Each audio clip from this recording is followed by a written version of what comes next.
RealTuners Radio.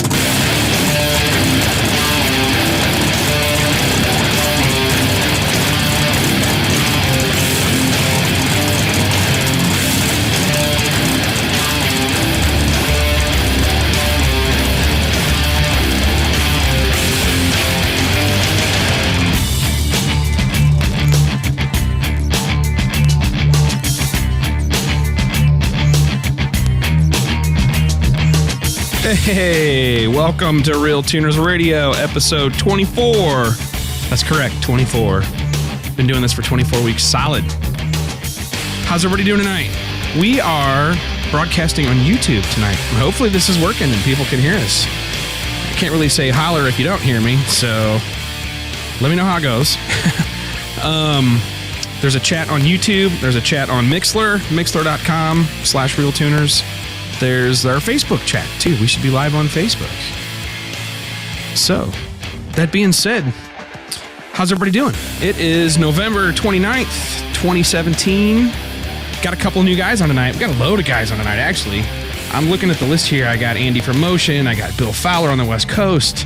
We got Little John is on here again tonight. Ry Klemp is going to do some talking.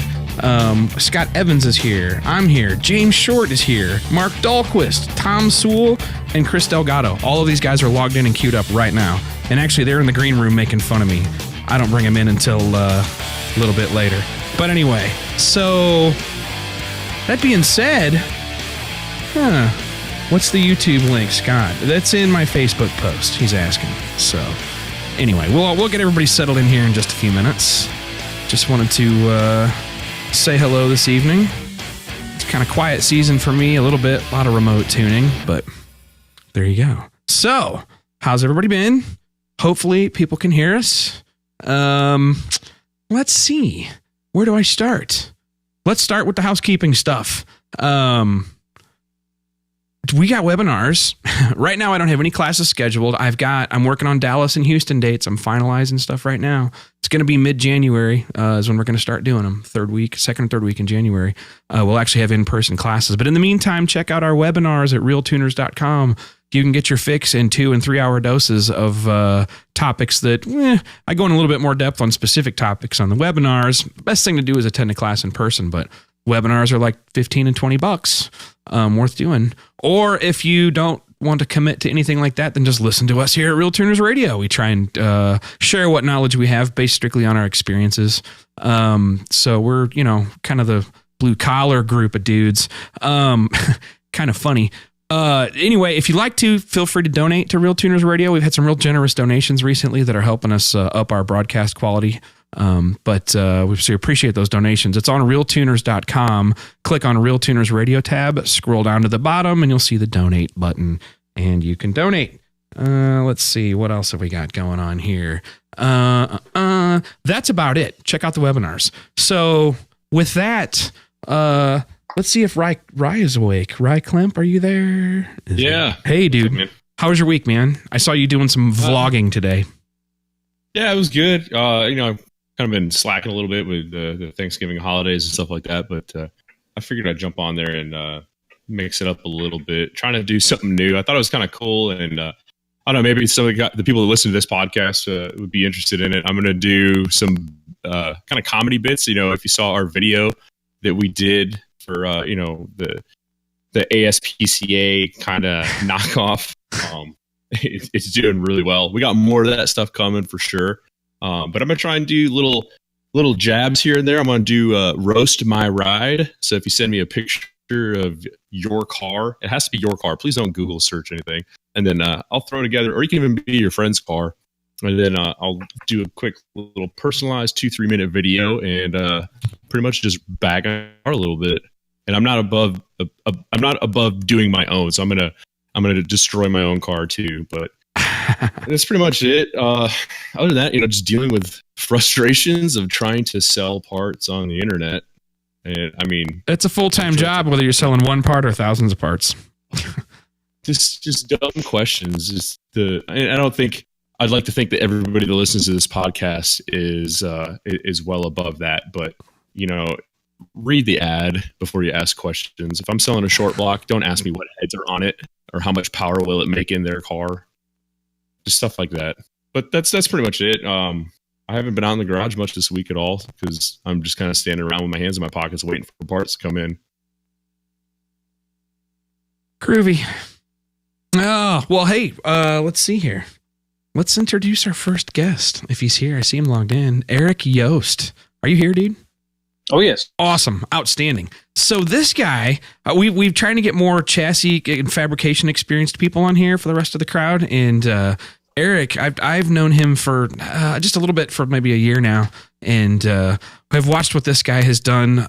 I picked up on him at Drag Week and also the Ohio Mile, or ECTA, the East Coast Timing Association stuff. I'd seen you run the same car at both events, and it set records or won classes at both. And then you came out with a different car later. I saw at Rocky Mountain Race Week, and I always loved the fabrication work this guy did, and always like creative stuff like your trailer is actually, it sets the bar for Drag Week trailers because it's part fab shop and part wet bar.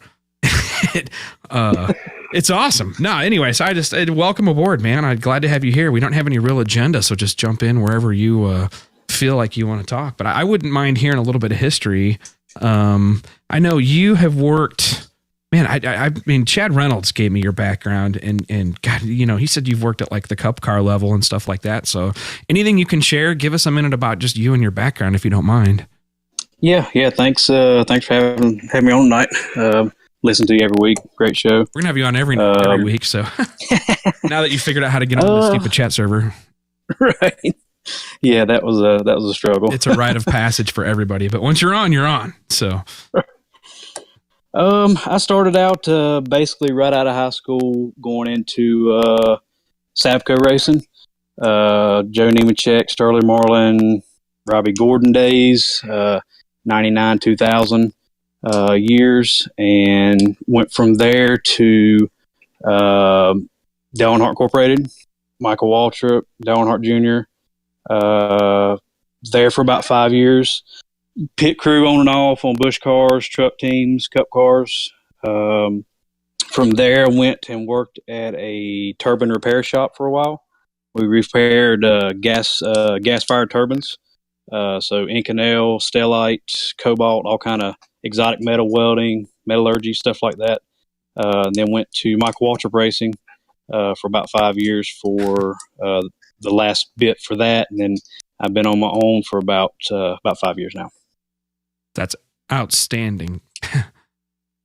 So holy crap. What's your specialty then? Fabrication in general? Chassis design? Give me some background there. We kind of do anything. I mean, we did a stainless closing rack for a Sprinter van last week. Sweet. So it's we've got a triple turbo Power Stroke in the shop, 64 Lincoln twin turbo LS motor, convertible. Oh, everybody comes in and sees the Lincoln, and they walk around the front and see LS motor, and they what is going on? Out. Yep. Yeah, that's a hater mobile. So yeah, a little bit of everything. We've done Top Fuel Harley chassis. I've got a bike chassis jig and a full chassis jig here. So we've do the cookie cutter stuff, but if you can basically anything you want, kind of pride ourselves on the small tire radio stuff. Yeah. With I want to hear about the Leaf Spring radio car, but you talk about that later. But yeah, that's one of the ones I have questions about. It's another thing your name was associated with that did amazing stuff. Yeah, we've had some good runs, and that build especially is nice to have a customer like Digby that would just turn us loose on us and do whatever we wanted to, and it's awesome. It says a lot that they'll spend trust you to just say, hey, have at it, develop this platform, and that's what it takes, right? Exactly. I mean, it's a development effort. Exactly. Yeah, yep. Yeah, it's okay. I thought so, because nobody goes out on the first try. That's something that you just commit time to. But that's awesome. Fuck. So cool, man. I just feel like way humbled and like we're more important or something. We're getting guys like you in here. So we'll take some questions here in a little bit. Any other guys? Go ahead. Before we get too far into it, Eric, can you tell us, what's the name of your business and where you're located at, so that way people know how to get? Oh yeah, we got to do that. Customs by Bigun. We're in Mooresville, North Carolina. It's right in the middle of Race City, USA. So we've Oh yeah. We've got all kind of connections and a lot of good fab shops around here. So we're blessed to be as busy as we are because every fab shop around here is busy. And That's awesome. it's good and good and bad. I don't have time to work on my own stuff, but just trying to keep all the customers happy right now. Yep, but you can make a living though. We're enjoying this. Like every one of us here is enjoying what's really a kind of a bubble in the racing stuff. So that's good, man. It's good to see. Well, competent chassis shop. You should be busy. That's killer. Yeah. Yeah, that location is second to none as far as the racing world goes. Is not pretty much.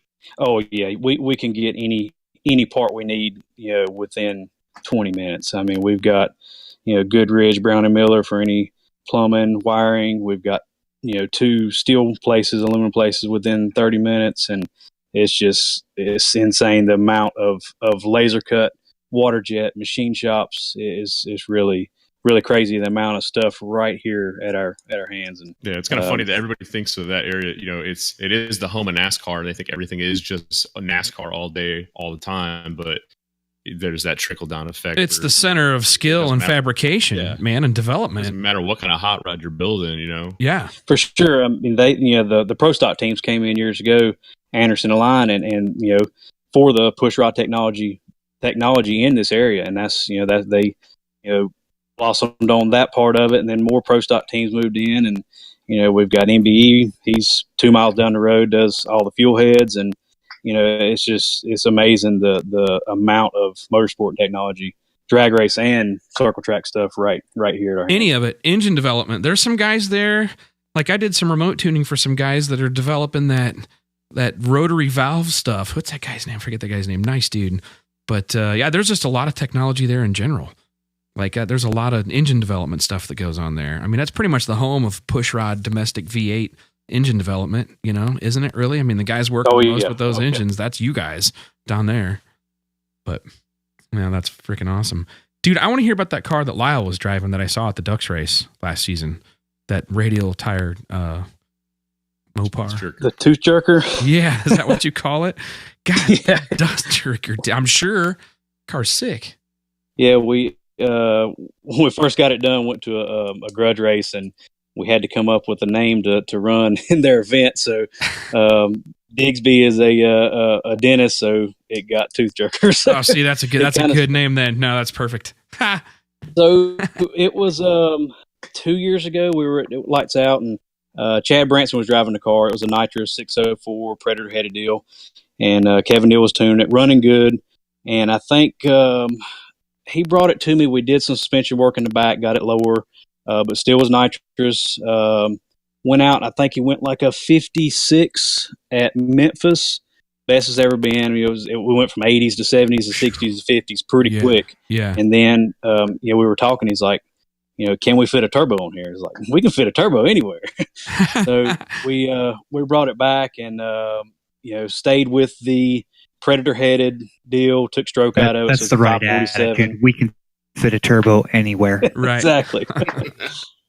So it Precision 118, Holly Dominator, single 800 injectors on alcohol, Performance Force, 2-speed 400. We did a bunch of work in the back to get it as low as we got it, because with the leaf spring you're married to your ride height because there's no adjustment. And right. you start, so I mean, did you set it up like with adjustability at all in the chassis? If you wish when you were moving that stuff up, or you just kind of targeted a height and went for it, or what? If I had to build from the ground up, yes.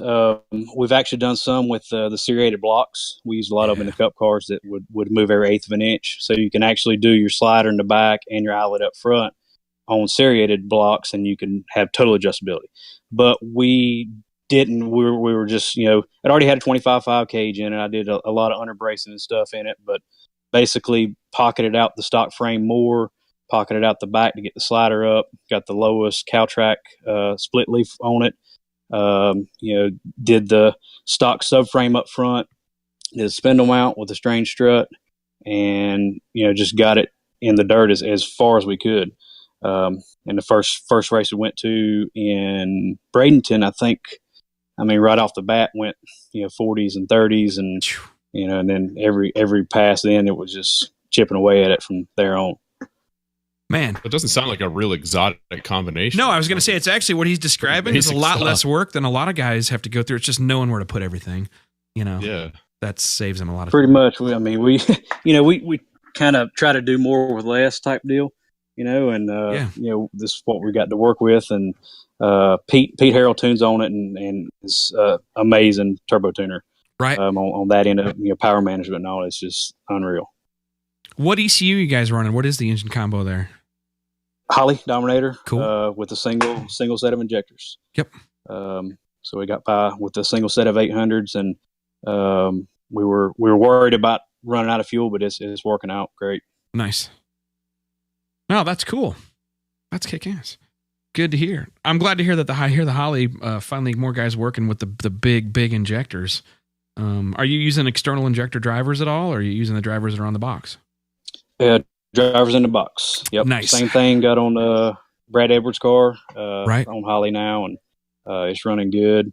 Mark Rogers' little Ultra Street car, he's another house car we do, and switched to Holley, and we set the turbo record down there this past fall, 472 at 148. So a little mod motor, 281 inch motor with a Cast 76. Nice. That's moving out. That's pretty cool. So you like your drag racing. How long have you been into drag racing versus the stuff you were doing with the Cup car guys, or just whatever?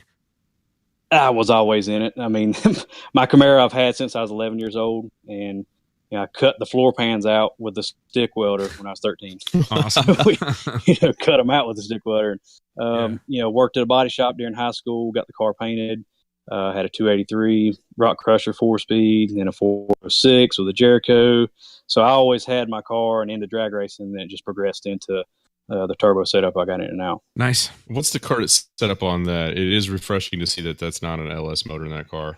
It is 18 degree, actually old set of bush heads, 363 bush heads that I've had for years, probably 99 model, 363 bow ties. They're titanium valve. The intake's a Bush intake, or NASCAR. That was the Bush series back then, but it is a 374 cubic inch Dart aluminum block now. Got a Lenati crank, Manley rods, Ross piston. Got a S500 94 Borg-Warner turbo, and Power Glide gear vendors 9-inch. We did the half mile a couple months ago, and first pass out with the half mile went 2:15. Put our drag week gear in it and used the gear vendors. It worked out pretty good. That works out awesome. Yeah. Yes. Yep. Especially with gear for boost, rear gear for boost. That's a glide and a gear vendors is kind of a great combo for drag week. Yeah. Absolutely. We just did a Darlington race 2 weeks ago. Had a street car race down there, and was running really good. Had personal best and all down there. So we made it to semis and sleeping on the tree and got beat. But yeah, it happens. No, that's cool. We do have a. Go ahead, Mark. We do have a we do have a listener that wants to know what rear gear you have in the tooth jerker. It was 411, then 389, and 370 now. As you guys have been turning up the power, right? Yeah. Yeah. 185 mile an hour. Funny that progression. That's hilarious. Turbo guy's like, I can add 300 more horse at the line. You can go ahead and change the gear up. Yeah. That's cool. You've been changing converter every time with that gear change? In the tooth jerker? Yeah. We have had several in it. Several. Who do you guys work with? Yes, Greg Slack. Cool. Yep. Slack converters. He is amazing. There's tons of great converter companies out there, but Greg's quality is it's unbelievable.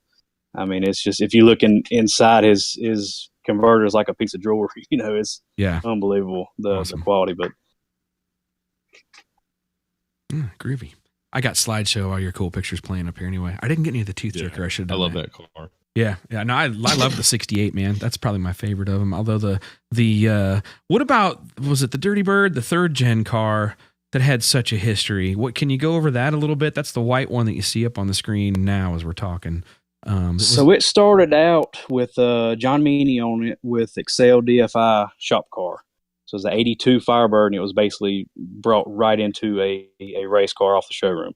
And they got a motor from a Lingenfelder motor out of a Bonneville car that was supposed to be one of the first small blocks to try to go 300, and it went 299 at Bonneville, the motor. So they put that motor in that car, had twin 60s, made like 1485, in the mid 80s, early 90s. Steve Graybeck drove it, had Mike Moran, Kurt Urban, had a ton of people work on it. It went into fast EFI. He still had it, and it actually had a sticker from the 94 streetcar shootout at Memphis on the windshield when Graybeck drove it at that. Then we got it, and we did the first drag week in 07, 08. We won in 010 or 2010, then 2012. That car. Damn. And I think 2012 we won Maxton Top Speed Challenge. Went 241 at Maxton. What was the engine combo when you did that? So it started out with the 355. Right. One of the drag weeks, right before we had a C-clip come out of wrist pin, went through the cylinder wall. Anyway, had to go to a 400-inch deal. So it was a 400-inch twin 76 Turbonetics. One of the first turbo kits I did, and the gate placement was horrific. It was horrible. With no spring pressure, it still made like 22 pounds of boost on it. So it was that was one of the live and learn type deals on that. But yeah, it worked. I mean, we had a ton of fun with it. I mean, it went Ohio Mile and Maxton land speed stuff with it, and then 2 drag weeks, and it was a good car. I mean, it was just hand down from shop to shop, and it was all metal, ladder bar, steel, big tubs. It was 3,700 pounds, so it was no lightweight. Yeah, I mean that's heavy, but still, it's interesting. I know that body style is really good for the aero for a factory or production car. It's got one of the lowest coefficient of drags, especially of its era. Those are popular cars out at Bonneville too. But that's kind of, for sure. Yeah, kind of an interesting setup there. That's kind of neat to go do so well in 2 completely different venues. When we went to Maxton, we actually went in 2009, and to get licensed for 2010, and called Keith Turk up. I was like, Keith, what do I need to do? He's like, oh, get these NASCAR tires. Like, all right, well, I get NASCAR tires all the time. So he told me the part number to get. We show up with the NASCAR tires, and I left the wheelie bars on. We rolled through tech. He's like, get them darn things off of there. So we had to pull the wheelie bars off. And, we went through, had to get the license deal, 135, 150, 185, 200. He's like, man, I know it'll run 180 and a quarter. Just start at 150, 175, 200. It's like, all right. So I taped my iPhone. Did your baby steps. Yeah, your GPS. We've done that. To the steering wheel. So, yeah. Seeing 190, had to back out and go through a mile. We ended up, after we tried to go over to 175, it was smoking the tire at 190 mile an hour. I couldn't go any faster than 191. And I was like, Keith, why did you tell me to put this tire on? Everybody else is on a drag radial. I was like, man, I had drag radials at home. He's like, well, this is a good stable tire. I said, yeah, but it doesn't hook at all. So we came back the next year and put 315 radials on it, built a wing, did underbelly, did the roof rails, built a set of Penske shocks for it. First pass went 218. It felt like 150. So the next pass it went like 238, and it went 241. And still that wasn't even leaning on. That was on gate pressure at like 7,600, and we we'd turn that thing 83 all day. Right. So not killing on it. It had some more in it for sure. Yeah. But, did you have to change anything big about the tune on that? Knowing when you went mile racing, knowing that you're going to stay in it for 90 seconds. Did that? Did you pull some timing out of it, or what did you run? Change your fuel? What did you run for fuel? C16, right? Yeah. Sealed. Had to be sealed and everything for that. And our intercooler was very, very inefficient. It was old school, like Sparco, laid down in the front, 2 turbos on the side. It was really bad. I mean, even 8th mile running, it wasn't efficient. So I knew that was going to be an issue. And tank in the back, and we had a little bilge pump that would run the water to the front and had a little cog drive belt. We outrun the little Mitsubishi. He went like 230, 238 that day. And he came by and seen our bilge pump running with a cog drive. He's like, "Man, are you telling me I got outrun by a bilge pump with a cog drive on it?" I was like, "Well, that's all we had, man." So, and it worked, man. It worked. Yeah. Sometimes that's okay. That's cool.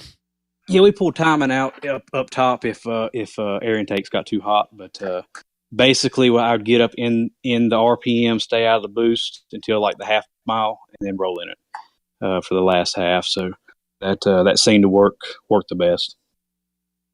We have a listener that is wondering if you can talk about the wastegate placement on the Dirty Bird, or if that's kind of secret.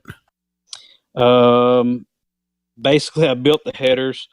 Turbos were about where they had to be, and then it was like, man, we got to have wastegates on this thing. So the wastegate was literally 12 to 14 inches back from the collector, and it dumped into the fender well.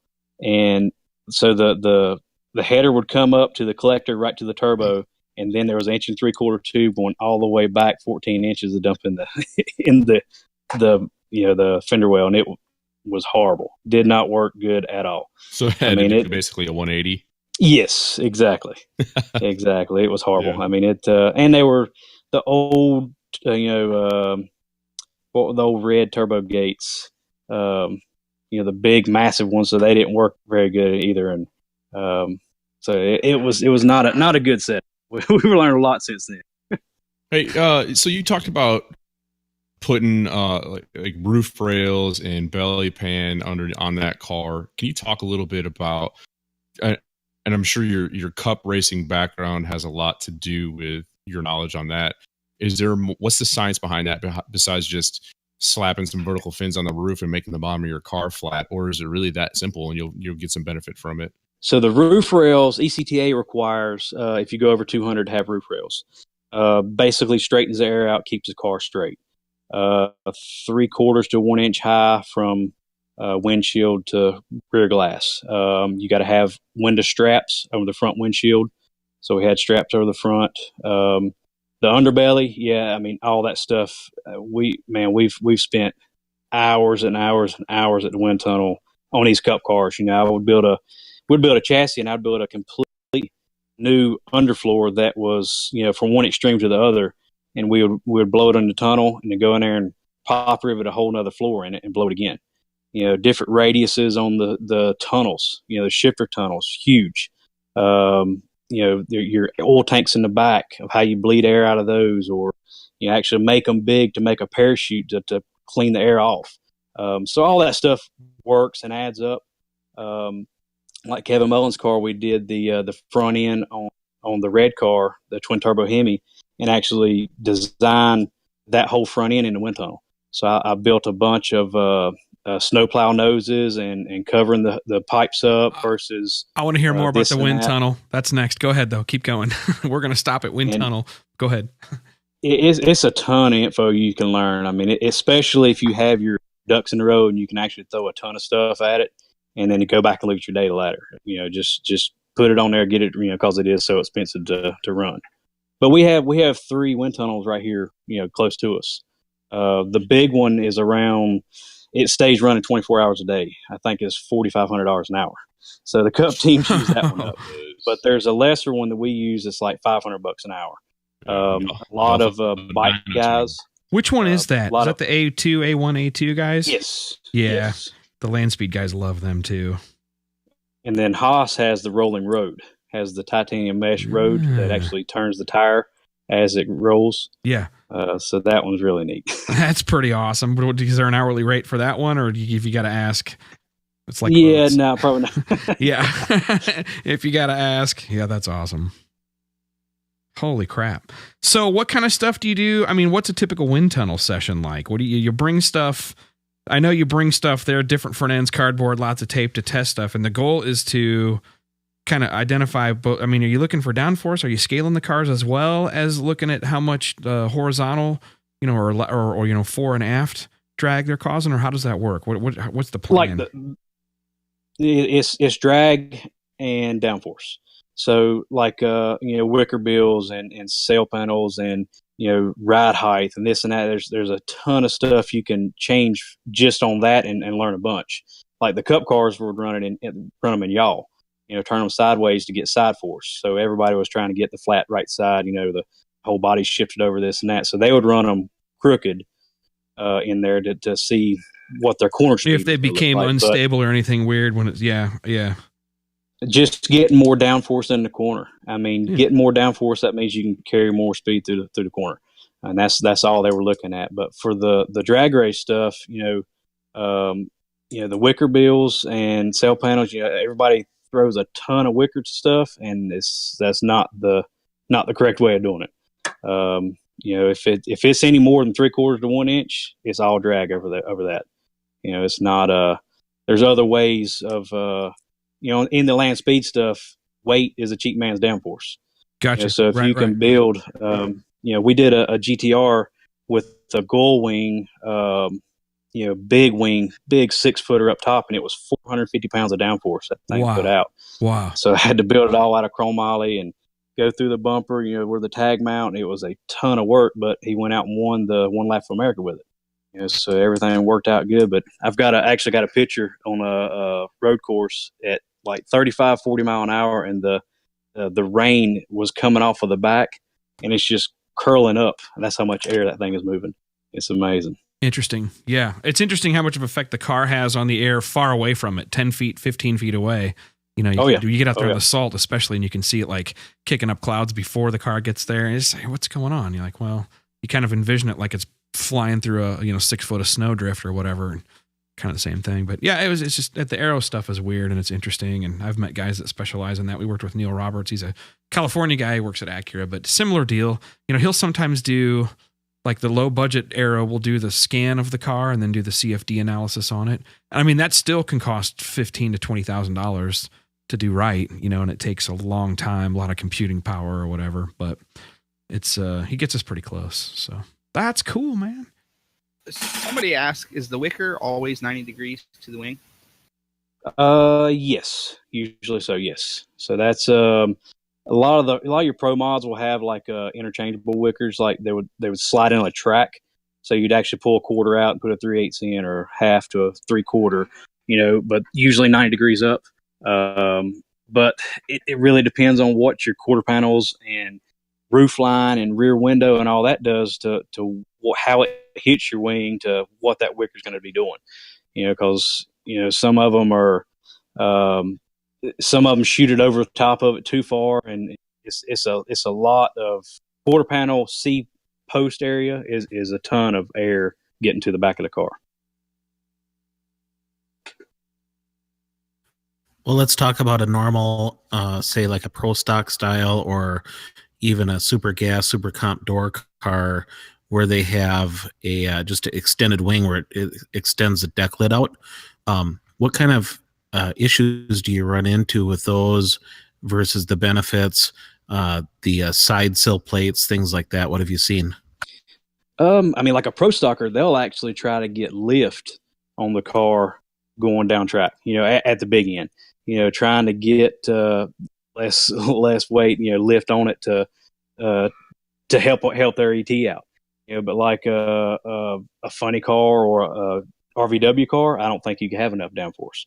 You're trying to jam that tire on a radial car, the whole 8th mile. And it's easy to make power, right? I mean, you can always make more power than you need, so you might as well convert some of that to downforce and weight, exactly on the tire. Got it. And is that, same thing, like Blaise Stockland was saying, how all the blower guys with their zoomies have a huge advantage for traction and control of the car by pushing down on the car and pushing a little bit forward.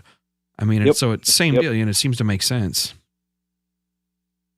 Yeah, cool. Is there any, we've talked about this before, I think offline a little bit, but with fender exit exhaust and stuff like that kind of becoming, they're relatively popular. Pretty much everybody's punching them out the fender, putting them out the hood. What's the benefit versus the drawback? Like, does that affect the frontal area of the car at all? On a turbo deal, everybody was saying, oh, one side of the car is going to steer your car, this and that. And I don't think the turbo stuff, you don't get enough exhaust energy out of it to affect anything. I don't know if it'd be hard to duplicate that in the wind tunnel, for getting airflow out of exhaust to see if it does disturb the back and all. But Right. I don't know. That'd be tough to simulate. Man, I'm gonna have to say that I have seen downpipes push a car. You can definitely test it on the dyno with a set of scales. Yeah, I've seen it tested. You can put front tires on. You can see it actually does push. I mean, it. Yeah, may but not I'm gonna say as that much it's a fraction. Zoomy, but it pushes. We had a pull down rig, and I'm going to say it's a small fraction of what a set of Zoomies is going to do. Only because you've bled so much heat and velocity out of that exhaust energy. And I'll agree with that completely. It's a small amount compared to Zoomies. Yeah. I'm not going to argue that point, but somebody that Eric knows, John Phillips, customer of mine out in North Carolina. With his turbo location, it was, exhaust out the fender, and he only had a 12-inch downpipe to get it outside the fender of the car. And when I started working with him back in like 2012, he had a 5-inch downpipe on it. And he was constantly having to put steering input in the car to make it go straight. And, he did some testing, and he built a 6-inch downpipe, increased the cross-sectional area, try and reduce the pressure a little bit. And it stopped pushing the car when he put a 6-inch downpipe section. So I've seen that on the front wheel drive cars too back in the day when they were putting the pipes out the side. They would push the cars, the opposite direction, and then that's when everyone started going out the hood. Right. I've got a video of I don't know if y'all are familiar with the Stormtrooper car. It's a stick shift LS Trans Am. We've got probably a 1/2-inch piece of plywood to deflect the exhaust on the dyno, and it bent that 4-foot piece of plywood backwards just about to keep that exhaust deflected off the dyno monitors and stuff. So of course he had a small downpipe. I think it had a 4-inch downpipe. So this smaller pipe's going to have a lot more velocity than something with larger, but yeah, there's definitely velocity coming out of it. How measurable, it's hard to say.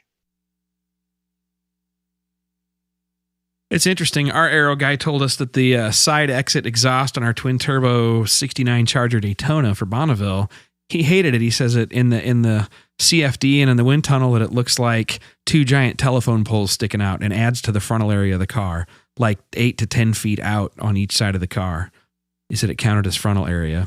And I mean, he was, spending time trying to calculate how much energy and heat energy would be coming out after it was taken up by the turbos and all that stuff. And he didn't like it. He wanted us to put the exhaust to the back of the car and fill in the blank space there, But I mean, that would have been his optimal way of doing it. We just didn't have a way of doing it.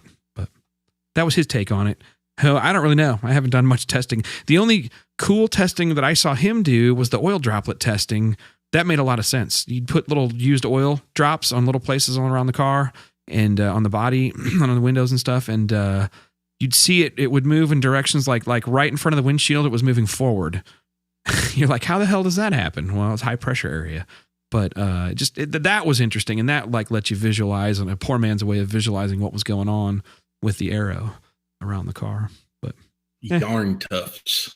Yeah, well, watching the old videos of them taping little sections of yarn every 2 inches across a body panel.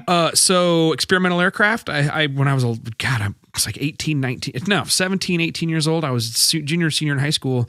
I grew up out in the country in Northeast Indiana, across the road from a grass airstrip, and the guy was into everything, basically any old tail draggers, but he also built an amphibian, a Coot amphibian, a 2-seater with the motor up on a pedestal and a pylon up on the top, pusher prop. Neat deal, amphibious plane. And he did a bunch of tough testing on that. That was the first time I'd seen that. And he'd have a little video camera, and he'd be looking at different sections of the wing, and he'd have taped pieces of yarn all over. And it was pretty interesting. The first time I got to see that get done. But the aircraft guys, the experimental airplane guys that build their own airplanes, use that a lot. They live by that. Some of them will tape a piece on permanently on the on the center line up the canopy, and you can it tells you if the plane's flying straight or if you're keeping it straight, keeping your rudder and aileron coordination together. It's pretty kind of a neat deal. So have seen that before. Ram Chargers popularized that way back in the 60s, in the late days of super stock as it headed into pro stock. Just a little drag history. We've got Kenny's Components here in Moore did the body for the Speed Demon. So they went out to Bonneville and wanted to do a GoPro camera on top of the Speed Demon. And the Aero guy came up and said, "Oh, no, you cannot put that up there. That's going to slow it down like 40 mile an hour or something." He's like, "You got to be kidding me." Or disrupt Right. the Aero to the point it pisses him off. Yeah. So he said, "All right, well, let me do the yarn and get me photographers down course, at mile 3, 4, 5, whatever." So they had the long distance guy get down there and take pictures of the Speed Demon go down with the yarn. And then everybody's looking at it and coming up with what they think to do and this and that. So he said he's going to take a piece of yarn and tape it the opposite direction next time and go back out and let them take pictures of that. And so it's that stuff is really neat. They take it seriously, some of the especially at 500 mile an hour. oh yes. Some of the cup teams actually go straight line testing and don't use the wind tunnels. They, Canassie has a tunnel in a mountain, and he owns the mountain tunnel or whatever, and runs that. And that's how they saw that some of the OEMs rent that from him for their coast down testing too. Right. Yep. That's awesome. Okay, so this guy asked a good question. Talk about aero stuff drag guys can do without a wind tunnel, or basically the low or medium level budget guys. Like the first thing I thought of was oil droplet testing, but what are your thoughts on that? That's a good question. For more downforce / drag, I mean, how to determine if you need one or the other? Yeah. Well, like the Dart or my Camaro is the non-aerodynamic pieces out there, and I mean, if you look at a Corvette or fourth gen or third gen over, any of those is drastically different on frontal area for drag and downforce. So like a RVW car, I don't think you get enough downforce in the rear, for what they could use, and for the front. We've done some splitter stuff and for the front to keep a wheelie. We've done some stuff in the back that's active, and there's it just depends on what you're trying to do, I suppose. So first thing is figure out what you're trying to do before you start doing anything. I think that's probably lesson number one. Right? Yeah. And now let me ask you this. So let's say you pick up 600 pounds on the way down the 8th mile on a radial versus the world car. Now that counts as you're changing the fore and aft balance of the car, right? Or no? Yes. So you can get into an instability situation real quick if you don't know what you're doing. So you can, yes. Good idea to have shock travel sensors and maybe like a ghetto pull down rig test or something where you can say, all right, this much travel equals this much pounds of force, and kind of eyeballing it, because I know you can get I know where to get cheap suspension travel sensors for $60. Blake Hughes is the master of that. So yeah. Yeah. I mean, we've even done the welding rod on that outside of your shock, the 2 O-rings, have the stub come out that's in your welding rod, and you push your 2 O-rings on the top and bottom of that. So you see where it maxed out. It travels. Oh, cheap way of doing okay, I've seen what your max travel was. Okay, I hope you're listening, guys. That was some smart stuff there. There's a dude on the YouTube chat. There's not many people on YouTube because we're just testing it tonight, but the dude's, it's, I don't even know, it's RCH Fink. I worked beside him at Wall Trips. I was just trying to fun him. So somebody's on here giving you a hard time. He asked if your car would spin the tires. I was going to say GM. We do have a pretty cheap sensor that you can buy from like the Cadillac STSs that I put on several vehicles, including my own. I don't know what they use it for in the cars. It's something with the suspension travel for adjusting for the different ride height for stuff, but it works awesome as a suspension travel sensor if you mount it in the right position to get the arm, because it's a twisting arm, not a straight up and down movement shock style. So you have to get it in the right position to get the maximum amount of up and down movement. And then you actually have to plot it and measure it manually to put it into whatever device you're using, whatever computer you're using. But it works awesome. Yeah, they're basically we do have like a GPS listener with a little arm on them. We do have a listener that was asking Eric if you have done any testing with the VFN Sunoco style hood, if there's an aero improvement or if it's just another cool design hood. Hood, if you've done anything with it at all. No, it definitely is a good looking hood and could definitely be effective. essentially what we did on Mullen's car, had the pipes sticking through the hood on the SN95 to start with, and I built a base of the same Sunoco style looking hood, covered the pipes, and it did help in the tunnel. Whether it was getting frontal fascia to get downforce on the hood, or getting the pipes covered up. I don't know what the change exactly was, but the front cow nose or cattle deal up front was a huge deal. A splitter. We did the air guinards on each side. That helped. Seal panels help a ton for downforce, but you got to look at where you're going to be at down track also. So if it's saying travels, 2 inches dynamic, 2.5 inches separation, you got to look at that, because airflow underneath the car, if the front end's raised up 1.5 2 inches, that's also going to change. So you got to look at all that also. Someone was asking about the welding rod. Andy Munch is asking about explain the welding rod setup better with the O-rings. Basically, if you go from just say chassis, anywhere on the chassis, and run parallel with your shock to your bottom eyelet, and just have some type of hose clamp with a piece of metal with a hole in it that welding rod fits in, so it goes up through it. It's hose clamp to your shock, and then you got O-rings on top and bottom, so you see exactly what compression, what rebound you have in a pass.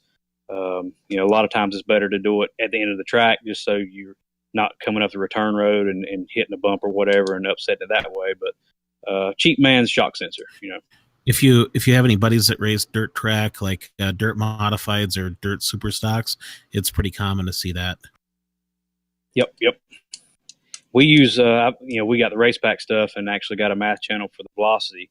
So I use the velocity a good bit to look at our, shock dyno to see, where we're at, if we got, bumps in the track or whatever, so the shock sensors are really nice, especially if you get that velocity channel.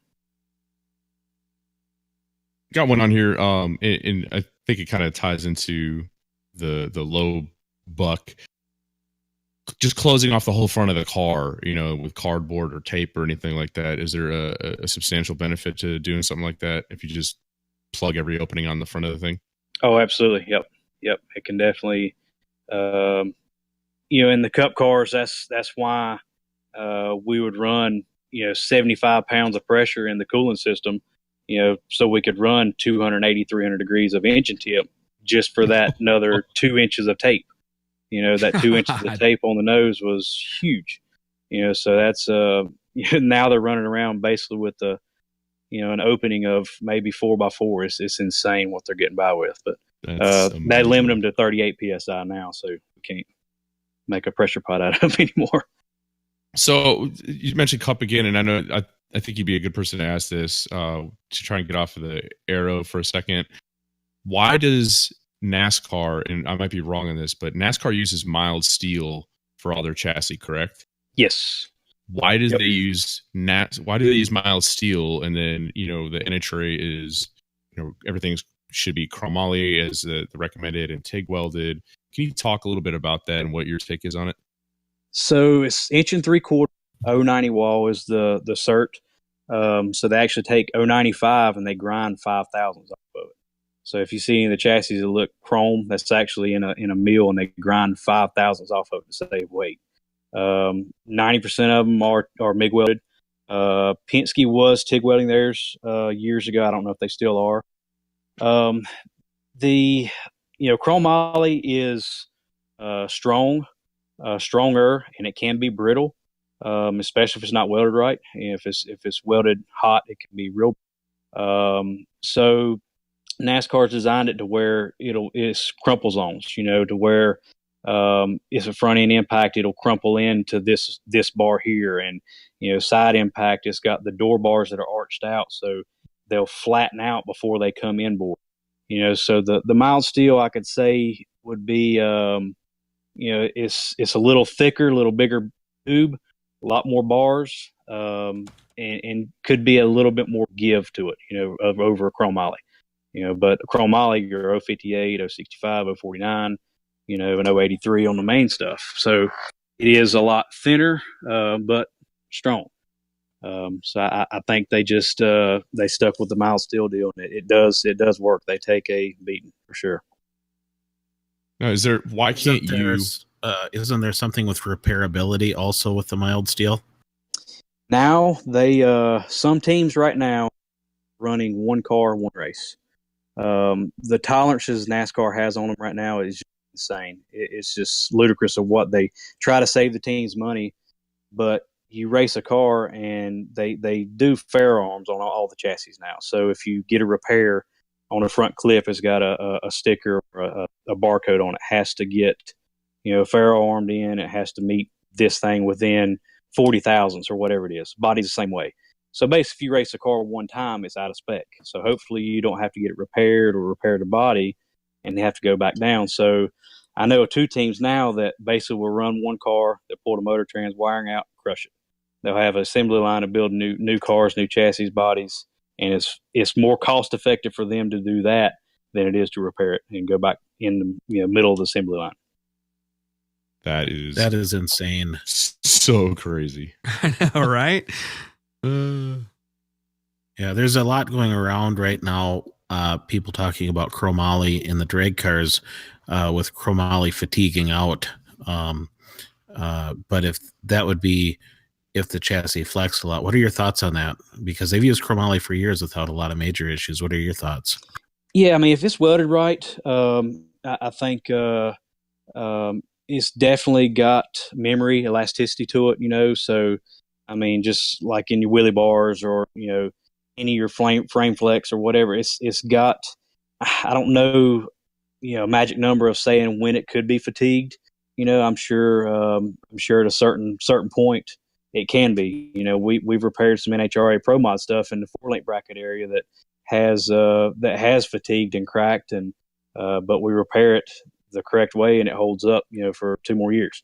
So I don't know. It's just a ton of abuse and wheel shake and power that those things go through, and it's not nowhere near what a NASCAR goes through. And you look at a tire shake on a Pro Mod versus a 500 lap race on a Cup car. No comparison. So I don't know. I mean, the chromoly stuff's good. I like it. It's if it's welded right, I think it's the main thing. It holds up good. Come on, you guys, keep them questions coming, man. This guy's knocking them out of the park tonight. Here's a friend of mine listening who runs a local fab shop. His name is Taylor Michaels. He runs Mad Fab, and they do some pretty nice work. But he said he wanted to add that a lot of the door-to-door racing stuff seems to shy away from chromoly to rid of human error in case of a collision, as they're more prone for impact in that type of racing. And that also points out, I added that, if you're replacing cars that often, the chromoly, the cost adds up too. Oh yeah, for sure. I mean, it's the crumple zone, I think, is the main thing. Like, they've actually done the frames in some situations where if you do a rear clip, that they actually do a section that's padded off to where you can actually cut it off very clean, grind it down, and weld a new clip on it. But it's getting so political now that you got to go through all the hoops to get it back insert. Now they're going to the one-piece body. The nationwide team or Xfinity team are doing it next year, and I've got buddies that's been at teams for 20 years and getting laid off because they're body hangers, and next year they're not hanging bodies. Yeah, it's a one-piece composite. Yeah. Supposedly, of course, that's going to make it more difficult to there. Supposedly, the Xfinity cars are going to be probably composite, like fiberglass, Kevlar, whatever. Like the Cup cars, the hood and deck lids are like carbon. They're talking about doing their bodies out of some type of higher end stuff, but running fiber optics in the body itself. So if it's ever heated, cut, or anything, they come and scan the car, and you're disqualified because that fiber optic cable is not intact. Yeah. Wow. Didn't they make a rule change to basically, it's not like the old days where you could ball it up and take it in the back in the garage for 20 laps and patch it together as best you could with as much tape as you can slap on it and put it back out there on the track. Oh yeah, yep. NASCAR's kind of stopped that now, haven't they? Yeah, 5 minutes I believe on pit road. If you can't do that, then you're out. So we used to build crash carts. You have a front clip, a rear clip, a side fenders, whatever, and you come back and you would scab it together and get back out there. But now they're chopping down on that. So yeah, that's correct on the 5 minutes on NASCAR, and they're real strict about it. Not 1 second over. They're dead strict. If you miss it by 2 seconds, they say nope, sorry. Yeah, I mean that's the ingenuity and stuff that I like. In it, we could do some different stuff and try to be in the gray area, but it's just I've got all kind of stories of that type of stuff that's pretty darn neat that people would come up with. It just seems like the NASCAR is so backwards on this world of safety and stuff like that when you compare it to like Formula One and all that, with the advancements of carbon fiber and Kevlar protecting a driver. Maybe though, I mean that's open wheel stuff. I don't know. NASCAR still, not a lot of people are dying. You know what I mean? They seem to be. I don't know. I'd push back on that a little bit. Yeah, I guess I can see that flip side. Yeah, but I just. NHRA is the same way too. I don't know. Maybe. Brent Sanders did add that just to finish off that last topic, that he does believe that NHRA put a pass limit on top field dragsters where they have to redo them or recert them at 300 passes. I believe that. Yeah. How far back do you go in NASCAR, man? What years were you working in there? There's some guys asking if you can tell some old school NASCAR stories or some funny shit you might have seen or heard happen. Oh my God. I'm sure there's some good ones. The best one, well, one of them, we, speedway racing, Daytona is the big race or whatever. And we were with Starley Marlin and the 40 Coors Light car. And that's when the SB2 motor first came out. And, plate motors, that's when we was running the real small restrictor plate, size of like dimes or whatnot, dime size holes. And they built a intake that basically, I don't remember how many weeks we had in this thing, but it was a bunch. Basically just cut it in half, draw your port curtain and weld it back. But it had a false Lexan floor. And at vacuum, you would you get running, and at vacuum the thing would lift up off the floor of the intake and suck air from underneath. So because now they check your header tubes, for every header has to be hot, because back in the 80s, Sterling Marlin at the 4-car flopped the cam. It sounded like a 6-cylinder because it was a 6-cylinder. The last 2 lobes were flopped and sucking exhaust out of the rear cylinders to feed the other 6. So the restrictor plate race C1 was a 6-cylinder like that. So that's why they go through and check all your header tubes, make sure they're firing and stuff. But we built this intake, and it would suck up. And Sterling would go out there and practice, and the crew chief's like, "Oh, don't go show your hand. He'd go way back and then pull right back up to him. Go way back. I mean, it would have been awesome." Well, he does a bonsai lap and passes everybody. Well, there's like 7 officials in the pit. Oh yeah, waiting on you. Yeah. Oh, yeah. So they go up there and they're pulling everything apart. Don't see it. They don't find it because it's like a mirror finish. Like you look down in it and it's like a clear. You see aluminum, and a piece of the gasket fell down on top of it. And it was like, "Oh, what is that?" And they reached down there and pulled it off, and it was like the biggest fine ever, $50,000 back in 99, 2000. That's a lot back then. Yeah. Oh yeah. Yeah, who was it? Oh, cool. Who was it that got caught with the hydraulic deck lid? Petty. Well, Kyle Petty had some stuff. We've done a Elitron motor out of a helicopter track bar. To run 45 the corners of the frame, run it up the seat, inside the seat to the brake bias knob. And get the driver say, "Oh, we're putting around a brake to it," and you're actually moving the track bar up and down. It's legal now, but not back then. But yeah, it was a little helicopter aileron motor. It was super, super torquey. I mean, it would move whatever. Sure. Yeah. Like, Jeff Gordon supposedly said on all the poles back in the day would run nitro in the crankcase of the transmission. You plug your tranny, rear end, motor in on the line, get it nice and warm. Well, the vent line would run up to the cow. And in 2 laps, that nitro was enough to help for 2 laps sit on the pole. So, wow. I mean, that's some more stories. I don't know about that one for sure, but it kind of makes sense. I can't confirm or deny, but I have heard about this. Yeah, I've heard people talk about running nitro in a crankcase or something like that. Yeah, the Engine Masters guys, there were some guys talking about that at one point in time. And I didn't think it worked too well. I love hearing like the old cheating and racing, like old Smokey Yunick stories. Those are awesome. It certainly drove competition and creativity. I do like that part. I'm sure you have a bunch that you can't share, which I wish I could. I say, if that's the stuff you can share, I can't imagine the stuff we're missing. That's awesome. Right. Who would have thought that the Cup car stuff is that interesting? What's the other thing? Chad told me you can get a hold of the strain gauges or something that can monitor chassis flex and strain.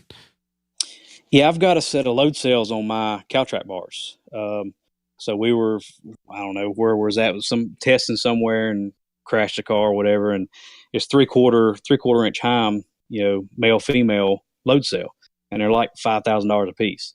So they were throwing them away. I checked them, PI system, they worked fine. So I got them in my race pack, and I can actually tell left to right if my spring is giving up or if I'm losing.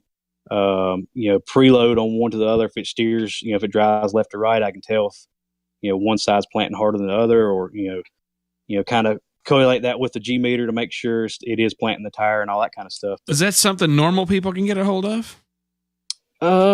Possibly, yeah. Is it expensive? Are they expensive? They can be, yes. Yeah. I mean, those like, a lot of the Pro Mod guys run them on the wheelie bars, the smaller ones. These are big 3/4 inch, load cells, and they'll hold whatever. When we were at Toyota, the Toyota guys came with load cells on the wheel, and run Bristol and Bristol in the tire carrying world, pit crew, you would have to have 5 on the right front, 5 lug nuts, because it would not hold up with 4. A lot of other tracks would go whatever. So 5 on the right front. We wanted to test they were carbon fiber, load cell, blah, blah, blah, like $15,000 a piece wheels. You take it all apart, put the wheel on, and put all this stuff on. Made like a couple laps and broke them.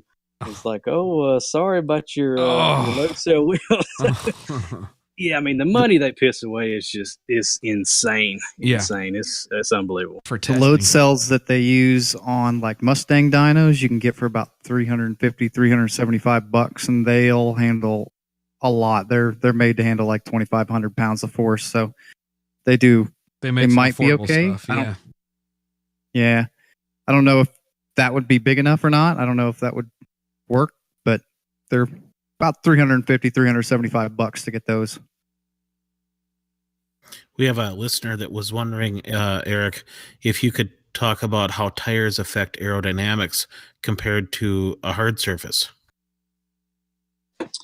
Tires as in like rolling road tires, as the air coming off the tires? I'm not 100%. I'm not sure what he meant. I saw that was Enos. He was at my class up in Jersey here a couple months ago. How do tires affect aerodynamics compared to hard surface? Enos, ask that question more clearly, man. Help us understand what you're asking there, and we'll hit him with it again in a bit. Because the rolling road, they actually have stubs coming up through this titanium mesh road, and they actually turn the tire at 200 mile an hour. So you actually get the aero off of the tire going into the fender well, which is supposedly the truest of the true. You can actually put the car in yaw with the tire turning, and it's exactly how it's supposed to be, because there is air coming off of the spokes and off of the tires, and it's a good bit in the fender wells, and underbody and the fender wells is the main stuff that I would do on trying, because there wasn't a whole lot of rules on that end. So we would like the crush panels that go from the wheel well to the quarter panel. You would actually put like an 1/8 inch washer in between the two to bleed the air off, to let the air out of the cab basically, or under the car, and would help downforce. Cool. What else do we got? Anybody else? I don't know. I'm still picking my jaw up off the floor on half of this. I know, right? This is good info, man. I feel like we've hit the big time. It's actually really cool. See, it's funny. People are like, "Oh, NASCAR sucks," blah blah blah. I'm like, no, there's some really neat sides to every kind of motorsport out there, and the development stuff for me personally is almost, it's as or more interesting than, driving and the spectating type stuff. I mean, nothing beats a good ducks race, but at the same time, the development stuff is super cool. These guys have time and resources to put towards it. So yay, I celebrate this. So Eric, hang on. Let me say real quick, Mark, for you. We're an hour in. Just want to ask everybody who's on Facebook or YouTube or even Mixler, do us a favor and share this. Try and kick up the listener count. We were actually doing really good on listener count tonight, just as good or better than ever. But just it's a good listen tonight. So do us a favor. Stop, take a minute to share this. It's cool. And tell your friends about it and see if we can kick up that listener count. I would like to see 200 listeners live at one point. We'll get there eventually. But anyway, carry on, man. Mark, did you have a question? Well, I was going to ask Eric, I missed the first half of your introduction. Did you say you were at DEI for a little bit? Yeah, for about 5 years. Yep. Was that before or after Dale's passing? Right after. Right after. Okay. Right after. Yep. Yeah, I'm about 2 miles from DEI, Delnor Corpo. His land's like all around me. So what are they actually doing now? Because they folded or they aren't doing any cup racing anymore, are they? Correct. That shop they run so all the CNC, water jet, all the machine side of it, that's still up and operational. I think somebody rents some of the motor facility out, but the rest of it's just vacant as far as I know. Now there is a company, Dale Earnhardt, something that they're making some suspension bits and everything that they show at PRI. Yes, that's part of the machine side of it, and I've get a lot machine from them and water jet and whatnot. They really good. They do a lot of all the lightning of the third members. When it comes out of the Mazak, it looks like a piece of jewelry with all it's insane with the 5-axis work they do on a center section. They also have a really, really cool suspension travel limiter if you guys haven't seen it. I don't think I have seen that. Yeah, they've got it. They have a spring loaded and a biscuit loaded, and then a shock loaded suspension limiter, so you can cushion the suspension as it drops out. Very cool. Hey, that brings up a question that was asked earlier. Yeah, is all of you guys going to PRI? Mitch Minton asked, what are the brand new products out there to keep an eye on? Like what's everybody excited about? That new plate that Nitrous Outlet's putting out looks pretty bad. Yeah, Vassar, his posts were fucking hilarious the other day. Loved having that guy on. I just like everything about him. But yeah, his post. You see it last night before he went to bed. Came home to see all those replies. They were just funny. He had a good internet plan yesterday. I liked it. It's entertaining. What mile per hour? I guess you'll figure out when you get out there. Here's a question. PRI, you'll figure out what you're excited about. Well, yeah, I it's the same. I'm probably not going to do PRI. I have a 2 customer project lined up right in them, and they're overseas guys. They don't know or care about PRI, and it's going to land right on PRI next week. And I'm probably not going to go. That sucks. But I wouldn't mind going if I knew there was a lot of new stuff to see. Usually, I just hear from guys like Eric or our buddy Tom Vigu, who I want to get on here soon. They always tell me, guys like that will tell me if there's going to be stuff worth seeing there or not. I don't know. Eric, do you know of anything new, cool stuff breaking ground this year? No, not really. Yeah. I have not heard. Yeah. Okay. So yeah, that's kind of, I'm not too worried about missing it this time. But hey, what about this question here from Mike Kercheval? At what mile per hour should someone start thinking about a wicker bill on the wing for a drag racing application? I mean, if you're spinning the tire at 80 mile an hour, yeah, it could be effective there, but I would say anything at 60 mile an hour. But there again, if the car is getting upset or needing more traction or this or that, yeah, definitely is a tuning aspect at that point, of needing more downforce at this certain part of the track, At what point do you, so in drag racing chassis tuning, at what point do you say, okay, it's time for us to, regardless of the rules and the minimum weight, what point do you go, okay, it's time to add some weight to the car to get this thing to hook up. Can you kind of elaborate on that? Man, it's a balancing act. I mean, any and everything. I mean, we've been, Fox body Mustang stuff at 56, 57%, and go right down track. And then we've had stuff that's been 3 inches lower in ride height than we've been at 55, 54. The Dart, is 111, 112 inch wheelbase. We're 52, 53. So it's I like to have the car light enough and put the weight where I want it, and as low as I can get it. I do a lot of lead boxes. I take that from the cup side of it. It's 3x4 eighth wall tubing, and we have lead bricks. 6 inches is 25 pounds. So like you'll see a lot of my Fox body or Mustang builds will have a 37 inch box up front, and I can put 36 inches of lead, 175 pounds in the front of it if we needed to, and it's 3 inches off the ground. So just like Ziff's Hudson's car, we did from the Fairmont to the Mustang, we lowered the turbo right at 12 inches. So that is huge. On instant center, trying to rotate around your center of gravity. Basically is what it boils down to.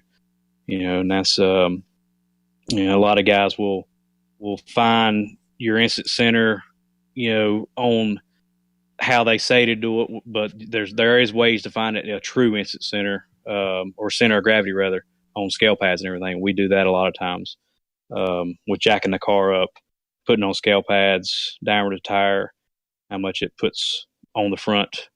There's a way to figure the center of gravity that way, and then you can actually find your instant center. When you're talking about, just for confirmation, the 52%, that's the weight over the nose, correct? Nose weight, yes. Yep. Okay.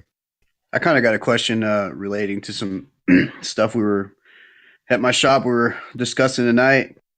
We have a race car that we run a lot, and we have a problem where it likes to wheel stand a lot, and it's a kind of short wheelbase. And the last time we ran on radials, we had to add about 75 pounds to the nose, and it still really wasn't enough.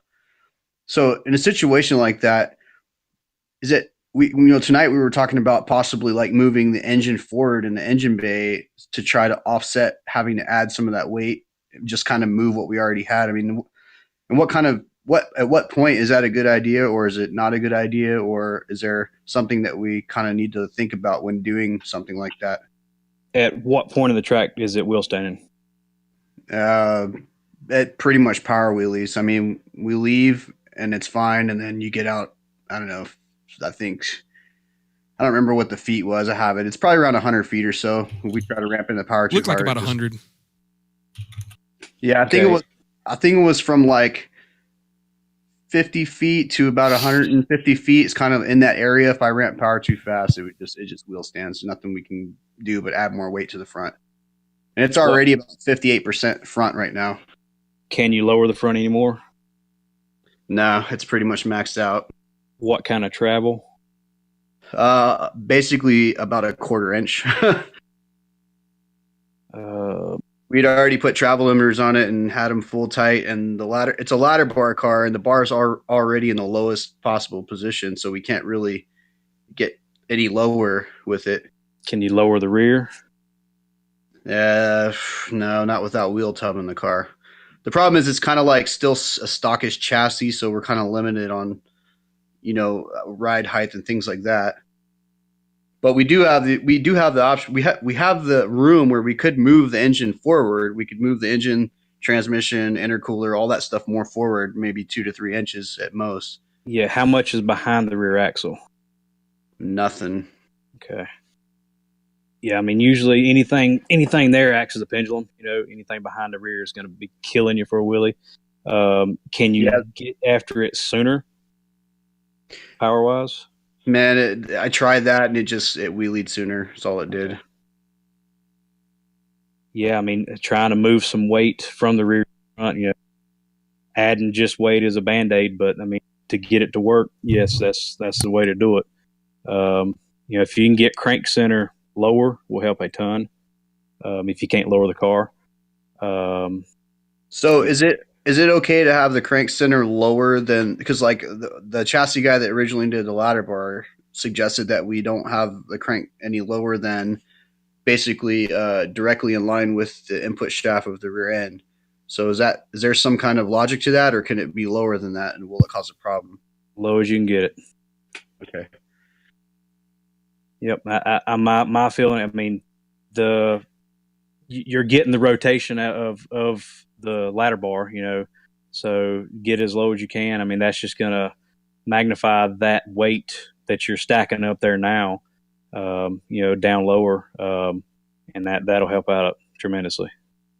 And then moving it forward as far as I can, basically. I mean, the problem is the cars are, like this class we ran this last time, we were 300 pounds overweight, and we're still adding weight to the front just to keep the front end down. So we're trying to lighten the car, but move what we have more forward, to kind of, it's such a balancing act right now. We're kind of stuck. Right. Exactly. For sure.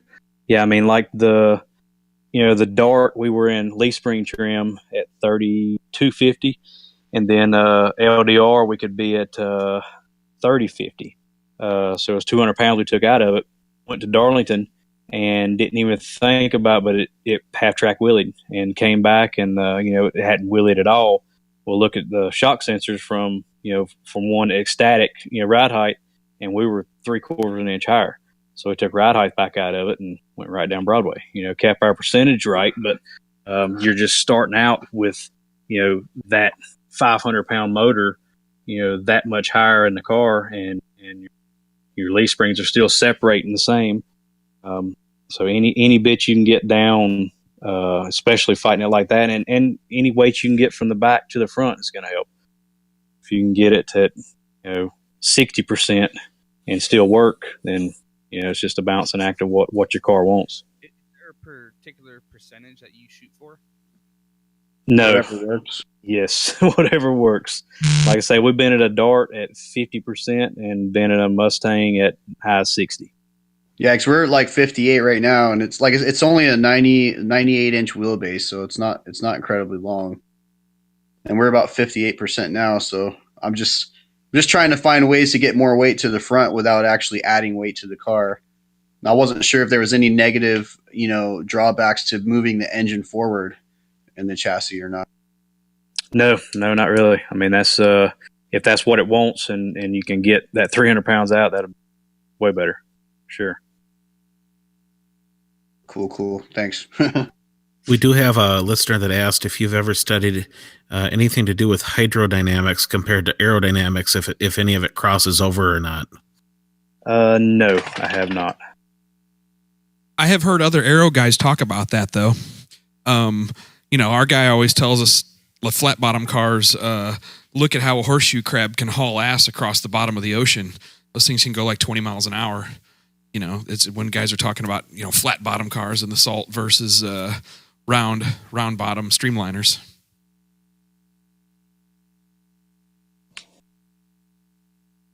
But that's the limit of my knowledge on that topic. Yeah, I read a book. It's this, like, what is it called? Goes Like Hell, and it talks about the old school, the sliding side skirts and the old Le Mans. What was that? The vacuum car, and a lot of really cool discussion about old school aerodynamics. Gets into like that hydrodynamics kind of stuff. It's pretty cool read if anybody's interested in that. Eric, so what do you guys have going on? What's Customs by Bigun got coming up? Events people can catch you at? Any races you're preparing for? For the winter, we're pretty much done. We just had that streetcar event a couple weeks ago at Darlington. We've got the Dart tour part. We got the little mod motor deal tour. Probably next year is the next time I'll be out. Maybe I'll drive some car shows or whatnot, play around with that. But my car will probably be put up for the winter time. We've got South Georgia will be our next outing with the little mod motor ultra street car and the tooth jerker and Brad Edwards' car.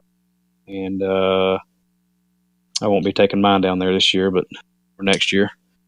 Can you talk a little bit about that mod motor deal? Because I'm sure a lot of the Ford guys are getting tired of hearing us talk about LS motors all the time. Yeah, it's a neat, real neat car. 03 Cobra, original 03 Cobra.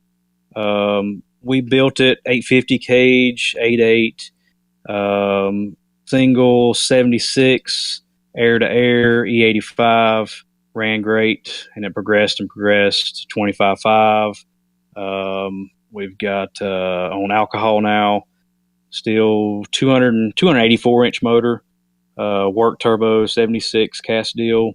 Pete did the motor, HED did the motor, dry deck the head, copper O-ring deal. And it runs really good. I mean, we set the True Street mile an hour and ET record around here this year, and the turbo record at South Georgia. But it's it sounds like a sewing machine running and all ass. And it's a 4-valve head, right? Yes, 4.6 4-valve with two different heads on it.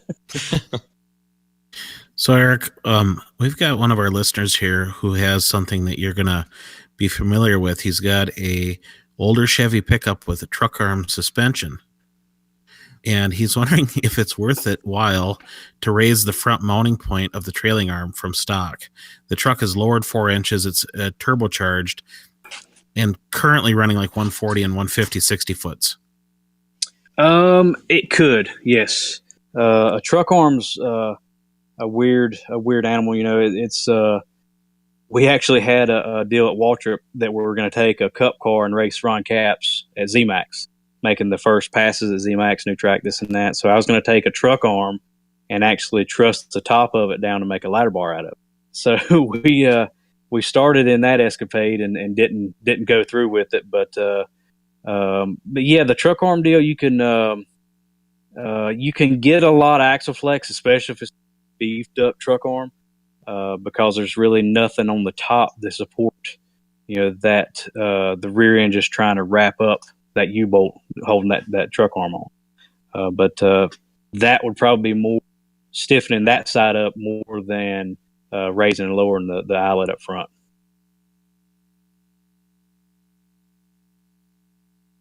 Another random thought here. When you're watching NASCAR and they talk about they're going to put some wedge in the car, what are they actually talking about there?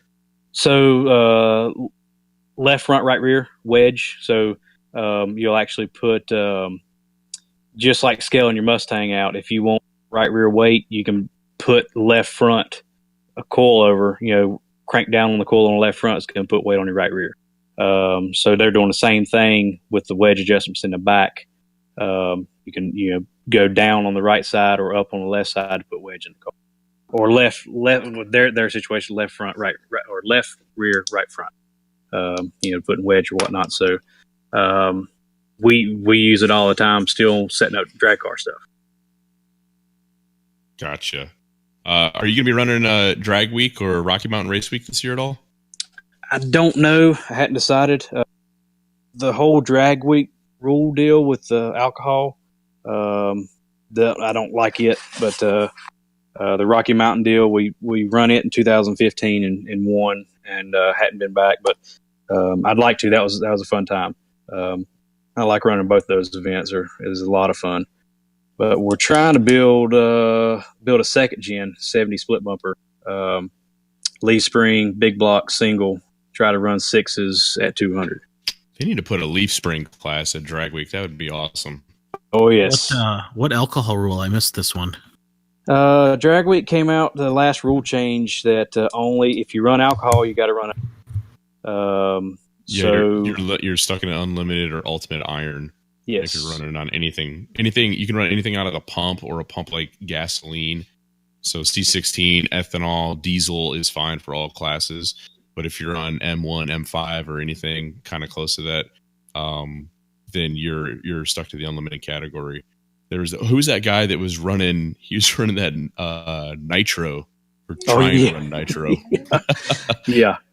Yeah, that little coupe. Part of why they did that rule is because they want you to be able to drive it everywhere without having to change things. That's kind of the unlimited guys change out a lot of stuff to go driving down the road. And some of that is generic emissions issues. It's got to be a street car. Can you buy methanol at the pump? Yeah, but even with that you got to buy it special.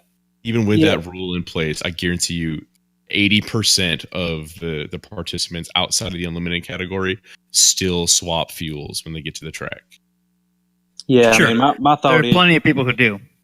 my thought is you can't buy, like Q16 either at the pump, and you can make as much power on the Q, as alcohol, but alcohol is like the first race fuel there ever was, and when we did drag week in 14, we were on E85, so I do have E85 tune-up, but the alcohol is just so much nicer.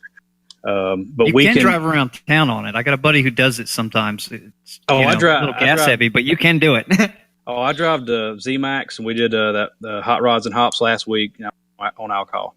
It's as I run that all the time around here. But if I do the pump gas, I've got 15-gallon cell in the back, 3.5-gallon cell up front, 2 Jiffy Tights, and I can switch it over in 10 minutes. Right now I'm running a 15-gallon cell in the back, 3.5 up front, and back feeding the regulator. So I actually pump it from the rear tank through the regulator and fills the front tank.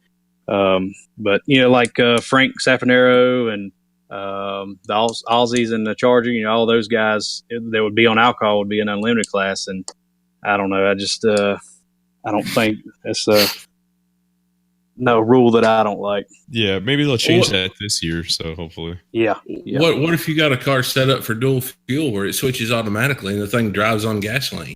You're stuck in unlimited. You can Still, have methanol. I wouldn't even tell them about it. Yeah, you can have methanol injection as like. Well, that's what you tell them. Tell them it's an individual cylinder methanol injection system with injectors. Yeah, but can't run it as a primary. They I remember Dave and Tina Pierce were having that issue. They wanted to do that, and they told them no. Yeah, they'll dip your. It's still not running as primary. You're just running it when boost comes in. It blends into the secondaries. Right. Let's you argue with Keith. You just happen to turn the primaries down to 0% once the secondaries come all the way on. Yeah, what's the difference between pulsing their definition of primary and secondary is if you use more of it than the primary fuel, it is now the primary. So if by volume you spray more than 50% methanol to mix, if you're 51% methanol and 49% gas, then the methanol is now your primary, and that's their rule. Technically, if you kept it low enough, it wouldn't be a big deal. If you were to say it's only 10%, then they'd probably say, hey, no big deal, because methanol in general, when you're spraying it to cool down, is usually in that range anyway. So what are they going to do? Make you open your tune-up to show how much fuel you're putting in the motor? I mean, come on. That's some pretty, I don't know. I've seen some pretty goober level rules out of the guys that do drag week, and that right there. Yeah, they get some weird ones. That's one of the top ones I've seen, because I've got guys that literally have their cars set up to do that. They've got 16 or 24 injectors on the intake manifold, and with the new Holley system having the capability of running both sets of injectors and phasing the primaries down to 0 and turning the secondaries all the way on, you can literally do a dual fuel setup. I mean, Chris Bashir runs it on his truck too. I don't know. That doesn't make sense to me. Sorry, off topic. Sounds like Eric's dog needs to go out. It's finally not my dog bitching tonight. Hey, Eric, we have a customer. We have a listener that I was wondering, when you're scaling a drag race car, how much attention do you pay to the rear tire weight left to right with a 4-link and a sway bar? The main thing I see a lot of guys don't do is set tire pressures.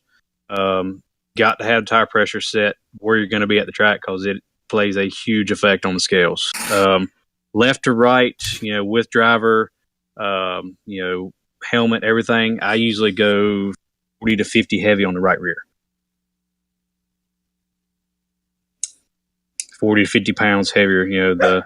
The ring gear, the pinion's trying to ride the ring gear, so it's trying to plant your left rear, raise the right rear, and torque the motor's doing just opposite. So if you try to have your anti-roll bar neutral with 40 to 50 pounds heavier on the right rear. This is free information, ladies and gentlemen. You're not paying for this. Thank you very much, Eric, for all your experience that you're sharing. Oh, no problem. So you're saying to have 40 or 50 pounds on the right rear via actual physical weight or preload, and then preload in the shock itself, and then keep the anti-roll bar neutral? Is that what you're saying? Usually, you try to keep the shocks at the same ride height.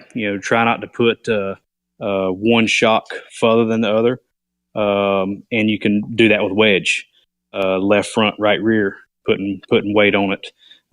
Usually, with driver weight in the car, your left front can be down quarter to a half inch more, and you might have to crank up, your front coil spring to put weight on the right rear. I got you. And how does that effect change when the wheels are in the air? Doesn't. I mean, at that point, does it not matter? Nope. I don't really pay attention to the front much. Because it is in dynamic. It's going to be, on your limiters, inch and a half, 2 inches, whatever, on your limiter, wheels in the air, whatnot. So you're saying, is there a point when you go ahead? So you're saying use the wedge just to get the initial the weight right for the initial hit, necessarily not. I'm kind of confused. Yeah, so I mean, I was going to ask something along that question too, which becomes, when you're talking about that wedge, is there a point that becomes too much as well? Like, what's the limit of how far apart should you be before you start playing with the wedge to even it out? Like, how close do you really need to be?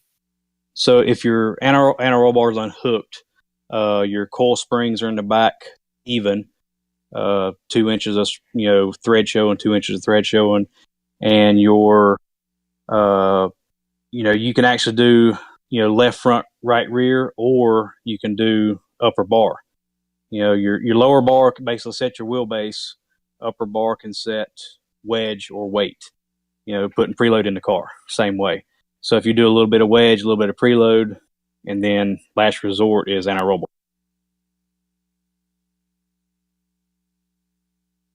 So you're saying use the bar to put the preload, not necessarily preload the spring. That's Correct. what I was.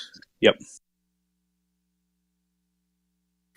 Do you ever run different spring rates left to right on the rear? I wouldn't say that's out of the question. It has been done for sure. We've done a chassis dynamics class with Todd Beavis, who's a pro stock guy, and Totoro was in there, and Totoro touched on that a little bit, where they have run different spring rates left to right a good bit. So you're saying to have your wedge done? Do you prefer to use the wedge to get your preload, or do you prefer to use the top bar to get the preload whenever you're trying to set up a car? If I usually measure all four corners, from wheel lip to fender lip, and if my left front is way low, then I definitely put wedge in it first to get ride height the same, and then if I'm close there and need to put a little bit of preload in it, then upper bar can put some preload on. So at what point what's the determining factor between using the bar to get the preload versus using the anti-roll? Or do you always want to just have the anti-roll neutral, just do it all with the bar or the wedge?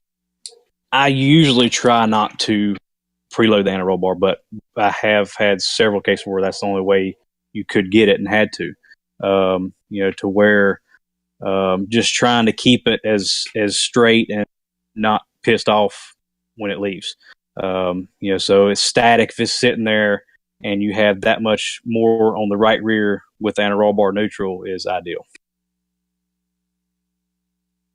And that applies to a ladder bar as equally as a 4-link. Yep. Man, I'm learning so much. For a guy doing it on his own, is there an issue with, say, the potato sack method, where you put weights and stuff up in the seat that match you? Like, you sit on the scales and you look out the window and see what the scale reads, and you get out of the car and then you put a weight in the driver's seat until it basically reads the same. Is there any issue with doing that? No, not at all. We've got lead bags same way. Even if we have a 150 pound driver here, and the guy that's going to be driving is going to be 200, so we'll put 50 pounds more on his lap when we're in there. Make sure that's where it's going to be. Fuel in it, helmet, fire suit, account for all that. But tire pressure is huge. We've set a car up, and the one of the front tires was down 10 pounds, and put the 10 pounds back in, and it throws all your numbers back off. So a lot of guys will get to the track and not check your front tires. That's the first thing I do is check all my tires. Make sure we got right amount in the fronts and rears.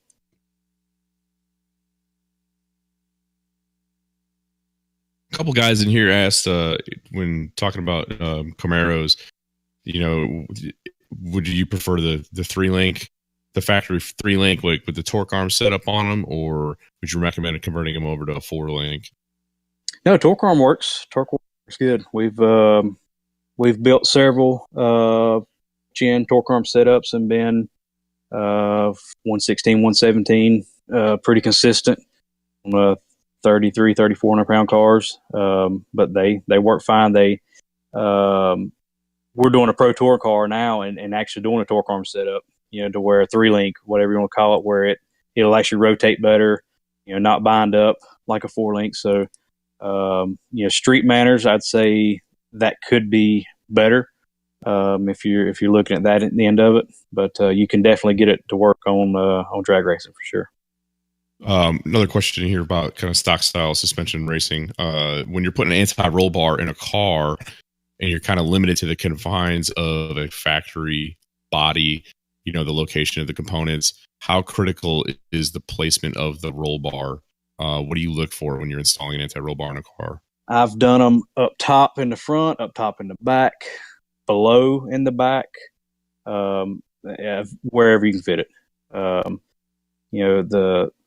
Here lately, more power you get to it, the bigger the bar, the stiffer stuff you need. So, a lot of the Fox bike stuff's pretty covered, with the bolt-in kits or whatever, but like a dart or, that stuff is definitely custom made or whatnot. And I've done a wishbone to the back and a roll bar in the front.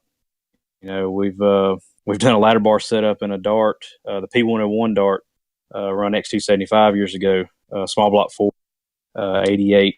We did 2 ladder bar setups to where we had a 54-inch ladder bar, and then we had mounts that would bolt in those original ladder bar holes and then come back to like a 42-inch ladder bar and then bolt another set of ladder bars.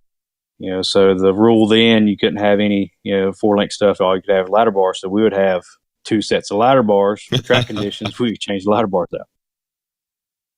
You know what? That just brings up an idea I was thinking about earlier, and I didn't want to sound stupid, so I didn't ask it. But could you theoretically, like, let's say, for instance, in our situation, we can't go down any farther on the ladder bar because it's maxed out. Could you actually weld a plate onto the mount points to make it shorter and then just make the whole thing shorter? Like, would that work, or does it need to? I mean, just as far as geometry, shorten the bar up. Yeah, shortening the bar would make it less likely to wheelie, right? It's going to make it act a lot faster. So the longer bar is way slower reacting. So as the car goes dynamic, usually a longer bar is less aggressive, less violent. Shortening the bar, I mean, a ladder bar, you're set on your instant center. So if it's a 32-inch bar, it's 32-inch center.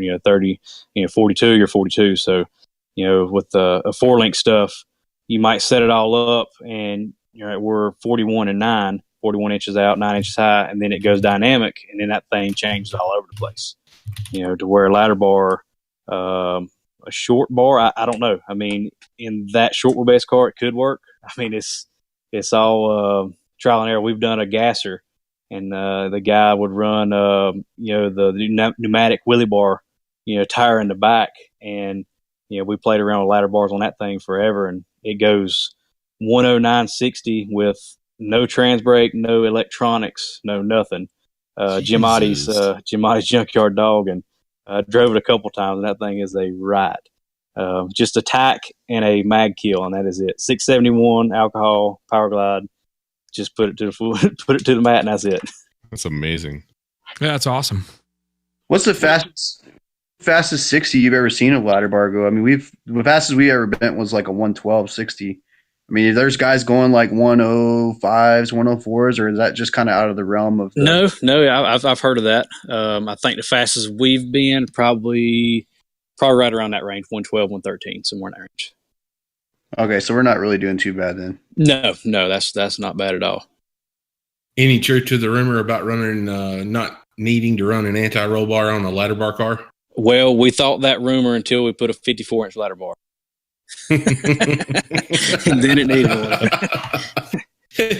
one. when you get ladder bars as long as traction bars for 1-ton diesel trucks, you could probably see some flex in the bar where the anti-roll would help. Oh yes, and they were inch and a quarter 095 chrome moly all webbed up. Oh man, we still needed it. Yeah.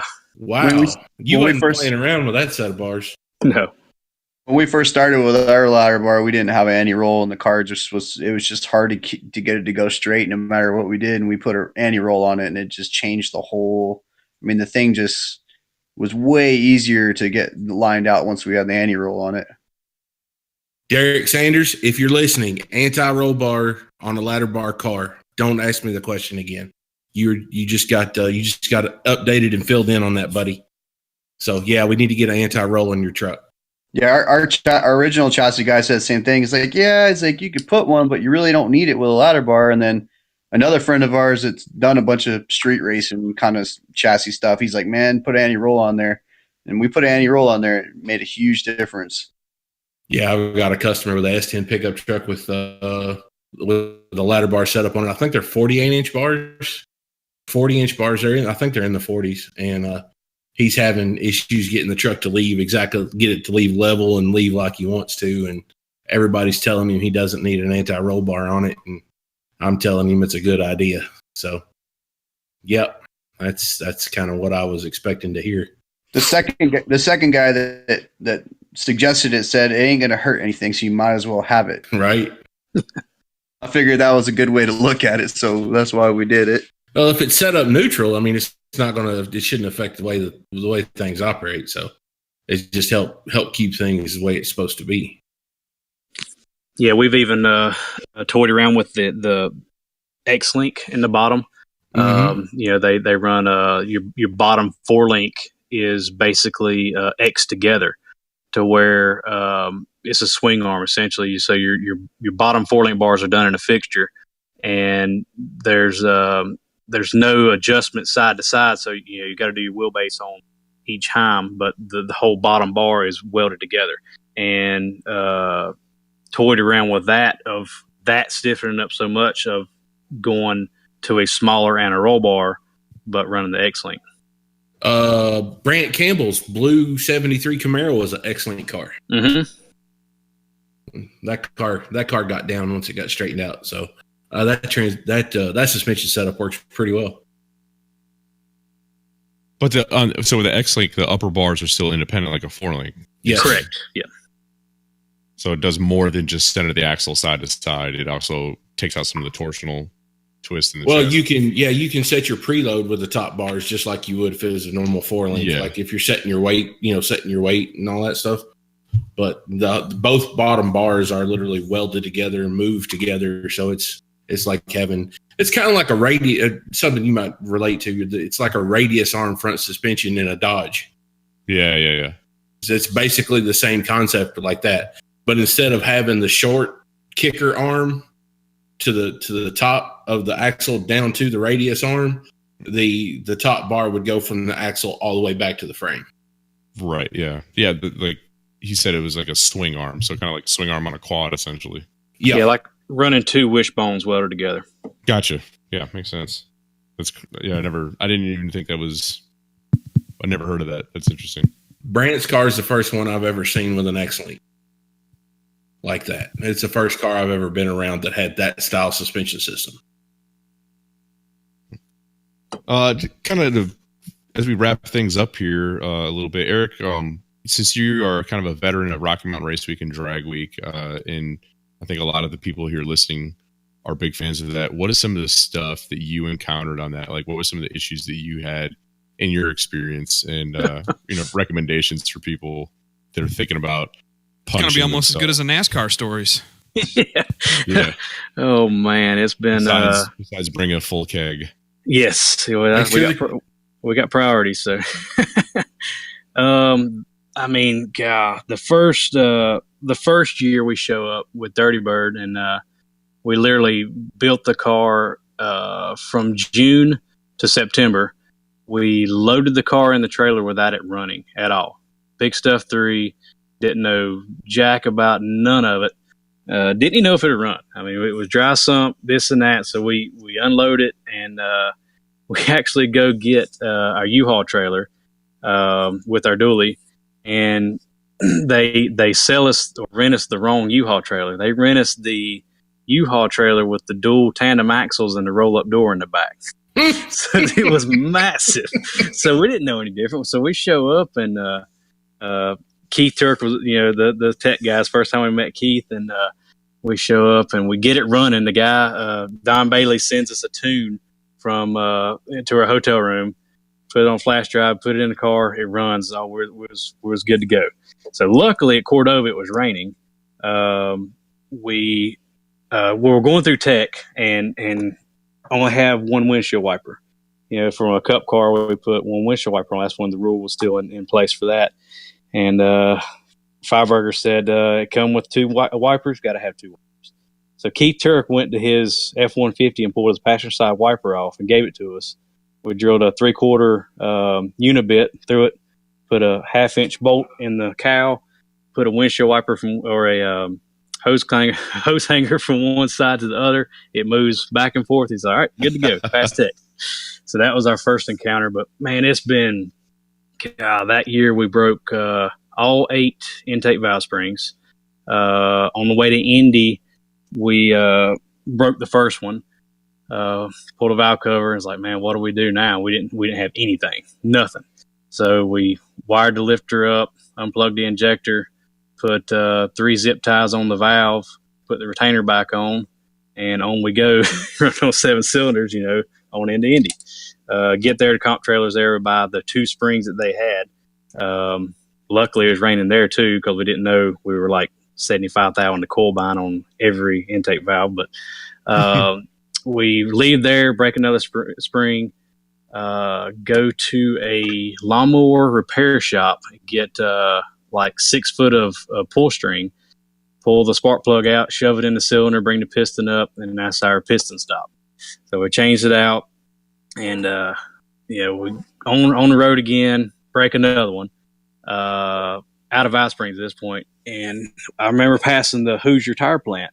When I worked at DEI, I knew one of the guys fabricated with me. His sister worked at the Hoosier tire plant. So I called him up. I was like, man, is there any chance in hell that you would know anybody that have valve springs? Well, his sister's boyfriend runs sprint cars, 410 Sprints. 30 minutes, I had a whole set of K-Motion valve springs. So, it's just... And that's what's cool about Drag Week. Yes, yep. Exactly. Yep. I mean, one thing after another. It's just... Like the year we won with Dirty Bird 2012, we were at Memphis, going back from Memphis to Tulsa. And first year that I brought the trailer, and I had an incandescent light 4-footer on the top. Well, it's the PT Cruiser axle, and I welded it solid, no suspension. The light busted, went down on the floor and cut my slick. So Brian Lowens was there announcing. We get up there, I was like, Brian, see if anybody's got a tube. It was 33, 1550 or whatever. Went to Lutz, Larson, all them had, big, tubes, nothing to fit. And Brian makes an announcement, this and that. So I go back and we take silicone, put silicone on the inside of the tube, put duct tape on it, aired it up, and we counted it down. 10 seconds, we lost half a pound. 20 seconds, we lost 3/4 pound. So next thing we know, we go to the water box, and my guys, setting the air pressure in the water box, and Brian's there in his loudspeaker. Said, he was just up here looking for something. They're setting the tire. I think something sketchy's going on.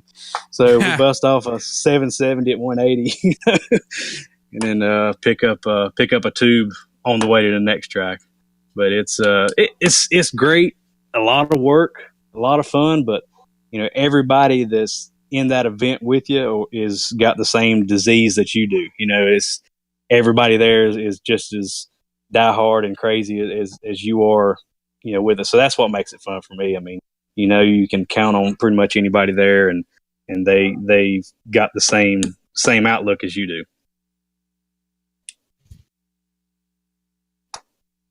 Rock and roll.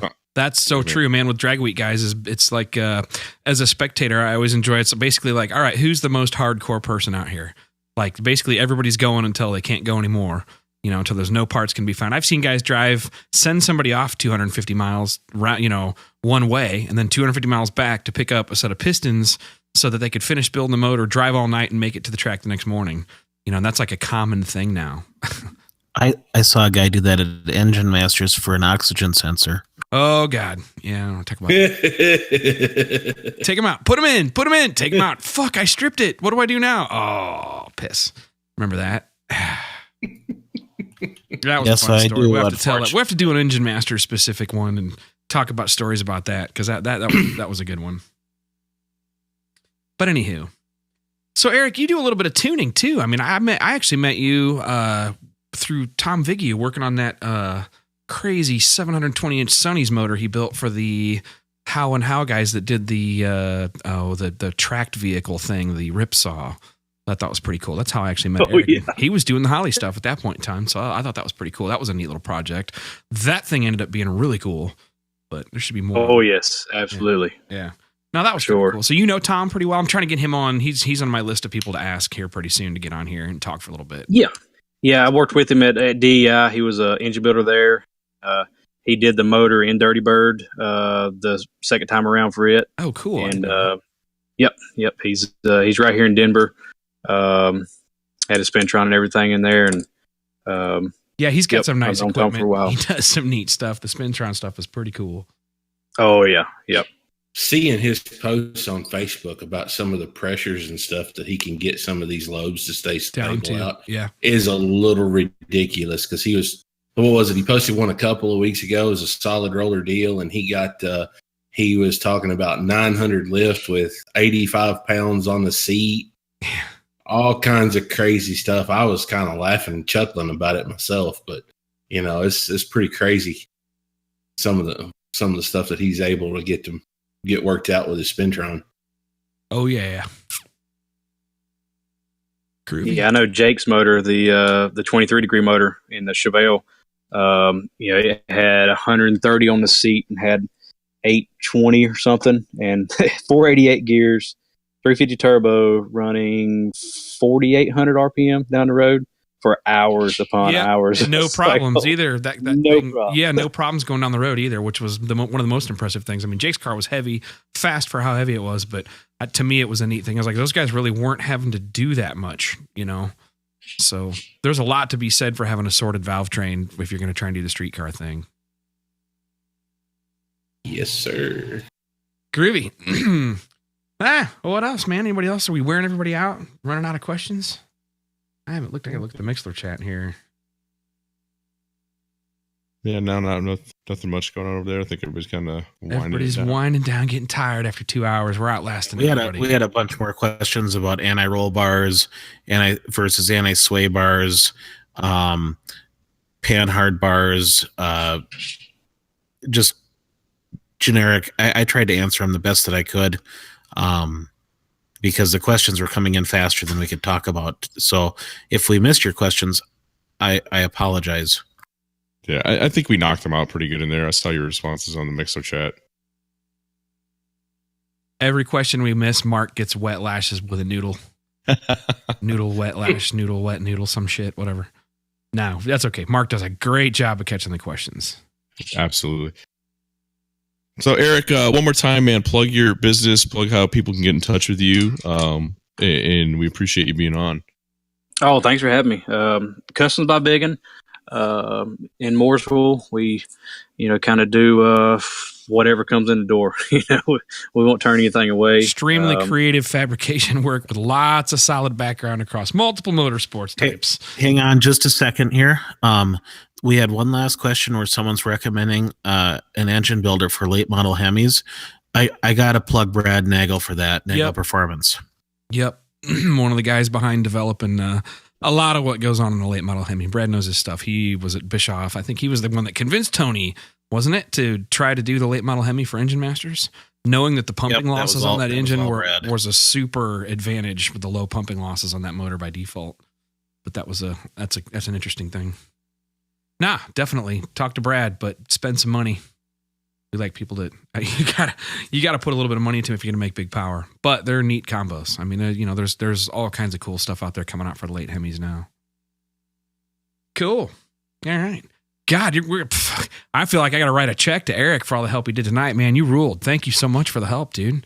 No problem. You are welcome to sit in anytime. You've got the Discord services now. You just fire it up on your phone and you're in. So whenever you feel like sitting in, just pop in and we'll announce you when you see you log in. But cool. Appreciate all the information, man. I've been last few years I've been focusing on trying to learn chassis stuff, and I learned a whole lot in a really short amount of time. Eric, do you have time to tell us how you got the name Bigun? That's been with me for a long time. Am I going to have to check the explicit box tonight when I upload this? They ask you if there's curse words in there. I'll just say, fuck. All right. So now go ahead and say whatever you want. Are we all throwing them out now? Or? I was a little brother, and I was always bigger and, had a mustache in middle school type deal. And, going into clubs, I wouldn't get carded, and my older brother would. Oh, so he'd go pick up the beer when everybody was 19. Okay, that guy. Yeah. Okay. Bigun. Good call. Yep, Customs by Bigun. Check them out. They're in Mooresville, North Carolina. They're you can find Eric Yost on Facebook. They got a Facebook page. So if you got questions, you want to get in touch with them, have something neat built, contact us, and we'll hook you up. But we'll try to filter out the assholes. So yeah, anyway, let's see. I guess that's it for questions. But thanks again. Huge thanks to Eric Yost, Chassis Talk stuff tonight. We still got to have a discussion on safety. So stick around in the next week or two, Eric, if you can come back. I wouldn't mind talking about safety stuff. We talked a little bit about cages tonight, but like trying to push the safety thing, fire safety, as well as like structural stuff to think about for these guys, some of these more entry-level crowd, which is typically who we market to and who's listening here. So yeah, think about a lot of our guys will have questions about recommendations for particular kits that you like as well, I'm sure, because there are pieces that you probably like and pieces that you'll tell people stay away from, So things like that would be good when we get into safety as well. Yeah, definitely. I definitely would like to do that. I mean, with Lyle's crash and being there for that, and whenever we would do cars in here, it wouldn't leave my shop without the belts mounted right and the seat mounted right, winning that that type of stuff, and now fire suppression, Hans device, and we do a lot of pour-in seats, SFI stuff. We got BSIC right here in town, so they do the Kevlar or Nomex over top of it, and definitely I'd like to do that one for sure. All right. Whenever you feel like getting back on, you know how to do it. So any of you other guys get anything before I take us out? Nope. Going once, going twice. All right. Well, awesome to hear from these guys. Very cool stuff. So, yeah. Thanks, everybody. And another good week. I'll have this one posted up, and we'll talk to you next week. Have a good one.